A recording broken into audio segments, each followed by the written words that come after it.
এখন আমরা আপনাদের দ্বিতীয় কুইজটি দেখব। যে কুইজটির ভিতরে বলা আছে যে একটি জনন মাতৃকোষ থেকে 16টি হ্যাপ্লয়েড ক্রোমোজোম সংখ্যা বিশিষ্ট গ্যামেট সৃষ্টি করতে কতটি মিওসিস বিভাজনের প্রয়োজন। এখন এই প্রশ্নটা বুঝতে গেলে আপনার কিছু টার্ম বোঝা লাগবে, যে দেহকোষ কি, জনন কোষ কি, জনন মাতৃকোষ কি, অপত্য কোষ কি, মাতৃকোষ কি।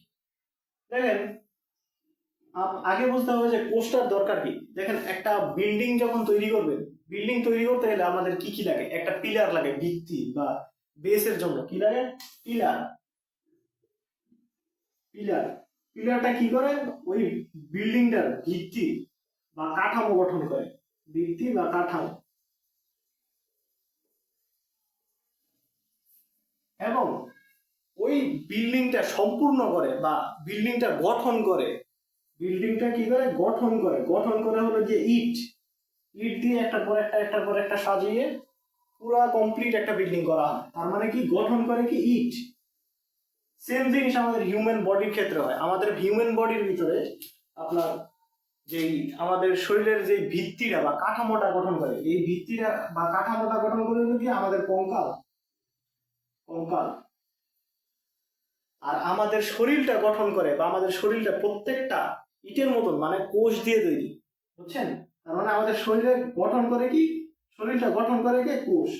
তার মানে কোষটা কি? আমাদের শরীরের গাঠনিক একক।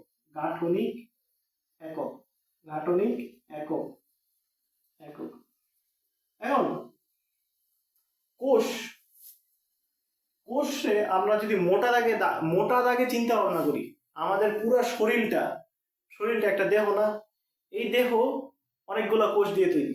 অনেকগুলা কোষ, হাজার হাজার লক্ষ লক্ষ, প্রায় 15 ট্রিলিয়ন, বুঝতেছেন? এখন এই কোষগুলারে মোটা দাগে দেখেন, কোষগুলারে মোটা দাগে দুই ভাগে ভাগ করা হয়েছে। একটা হলো দেহ কোষ, আর একটা হলো কি আপনার জনন কোষ।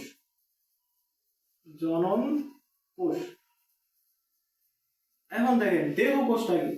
দেহ কোষটা হলো আপনার শরীরের যত কিছু আপনি দেখতেছেন। মনে করেন আপনার হাত, আপনার কঙ্কাল কোষ দিয়ে তৈরি। আপনার মেল বা ফিমেলের জনন অঙ্গ, এই জনন অঙ্গ দেহ কোষ দিয়ে তৈরি। হ্যাঁ, আর জনন কোষ, আমরা জনন কোষ বলতে বুঝি ডিম্বাণু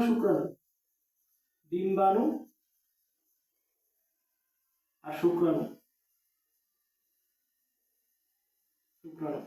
এখন দেহ কোষ আর জনন কোষের ভিতরে পার্থক্য কি? দেহ কোষে 2 সেট ক্রোমোজোম থাকে। কয় সেট? 2 সেট ক্রোমোজোম থাকে। এই কারণে দেহ কোষে 2n বলা হয়, 2n।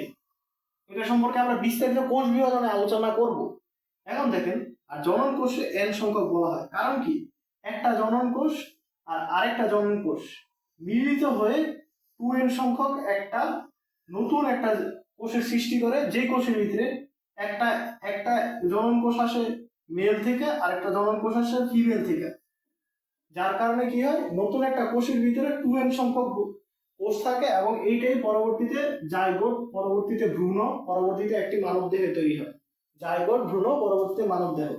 এখন সেটা আমাদের কথা না। দেখেন, দেহ কোষের ভিতরে, দেহ কোষ আমাদের শরীরে চোখ, নাক, কান, যেত কিছু আছে প্রত্যেকটা দেহ কোষ দিয়ে তৈরি। কিন্তু একটু স্পেসিফিক ভাবে যদি বলি, এই যে দেখেন, জনন অঙ্গ যেটা না, এই জনন অঙ্গ যে কোষগুলা দিয়ে তৈরি, ওই কোষগুলারে দেহ কোষই বলে, কিন্তু দেহ কোষটারে একটু নতুন নামে বলে। এটা বলা হয় জনন মাতৃকোষ।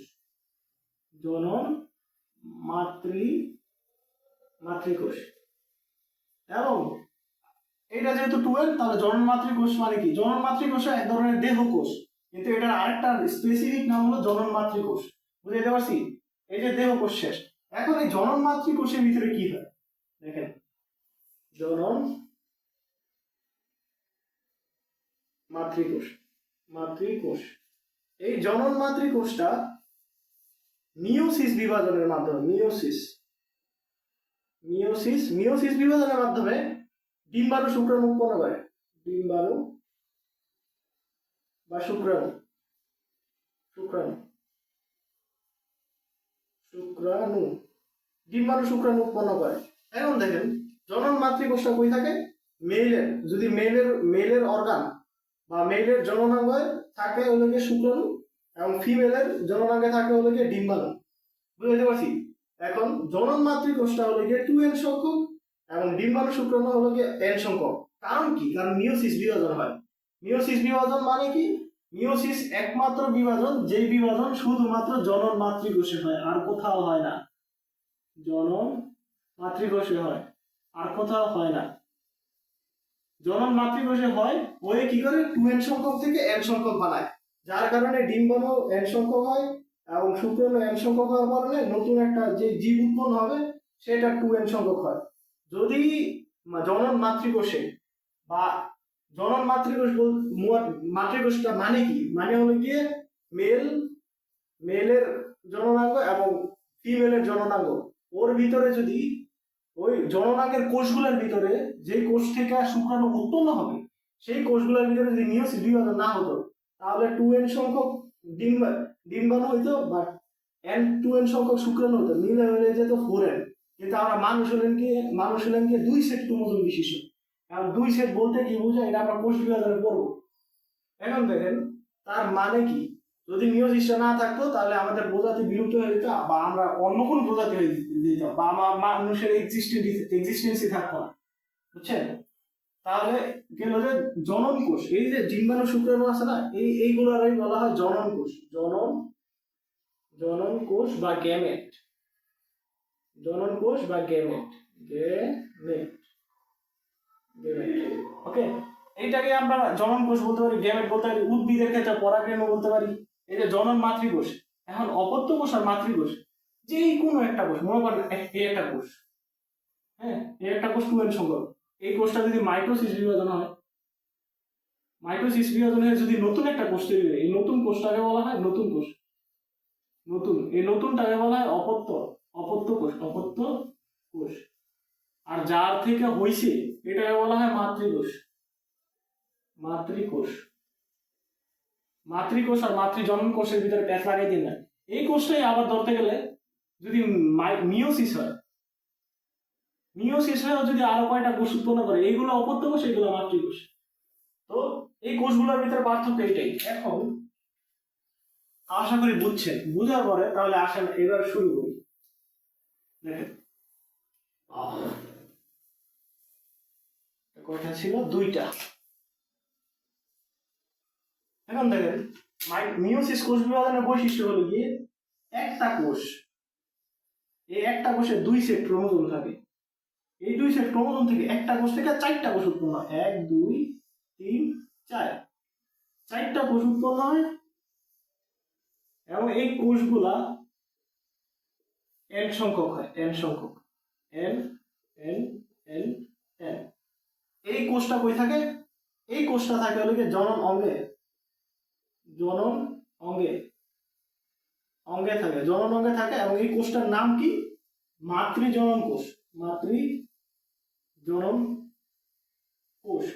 মাতৃজনন কোষের মধ্যে মিওসিস বিভাজন হয়ে n সংখ্যক কোষ উৎপন্ন হয়, বা এইগুলোকে বলা হয় গ্যামেট বা শুক্রাণু ডিম্বাণু। একই জিনিস, গ্যামেট যা, শুক্রাণু ডিম্বাণু তা, সব সেমই জিনিস।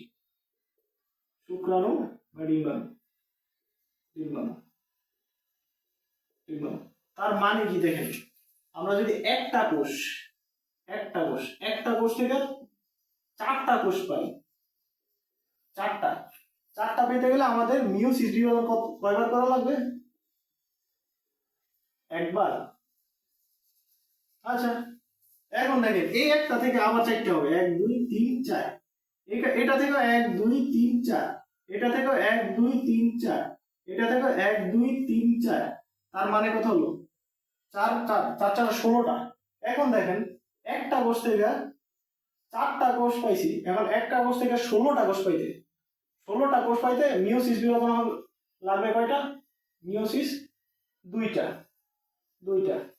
তার মানে কি একটি মাতৃকোষ থেকে 16টি হ্যাপ্লয়েড সংখ্যক ক্রোমোজোম বিশিষ্ট গ্যামেট সৃষ্টি করতে কতটি মিওসিস লাগবে? সেটা হলো গিয়ে 2টা।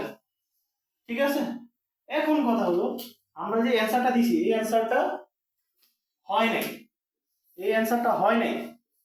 কেন হয় নাই দেখেন, আমরা প্রথমেই বলছি যে এই একটা কোষ, এই একটা কোষ যদি 2n সংখ্যক হয়, এটা যদি মিওসিস হয় তাহলে n সংখ্যক হয়ে যায়, n সংখ্যক।